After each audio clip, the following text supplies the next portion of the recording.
السلام علیکم۔ یہ Peshawar Pindi G T road سے کامرا گاؤں کو جانے والا وہ 5 کلومیٹر کا راستہ جسے 2-3 سال قبل 29.4 ملین روپے کی خرچ کر کے تعمیر کرنے کا دعویٰ کیا گیا تھا، مگر حقیقت تو یہ ہے کہ نہ سڑک مکمل ہے، نہ اس کا کوئی معیار، کہیں سے مرمت ہوئی، کہیں سے چھوڑ دیا گیا، نہ شولڈر ہیں، نہ مناسب بنیاد ہے، نہ نالیوں کا کوئی انتظام۔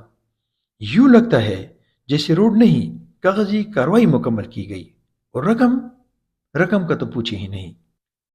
اس سلسلے میں مقامی انتظامیہ کی خاموشی اور بے حسی اس بات کی عکاس ہے کہ ان کے ساتھ ملی ہوئی ہے، اور تمام پارٹیوں کے نام نہاد نمائندے شاید اس دنیا میں ہیں ہی نہیں۔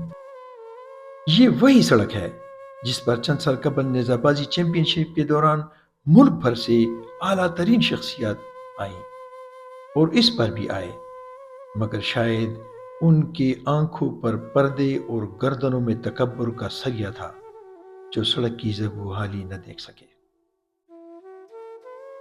اور ناچو اس کے سامنے، اور کہو جیوے جیوے اور آوے آوے، تھوڑا نہیں زیادہ سوچنے کی ضرورت ہے۔ السلام علیکم ورحمۃ اللہ وبرکاتہ۔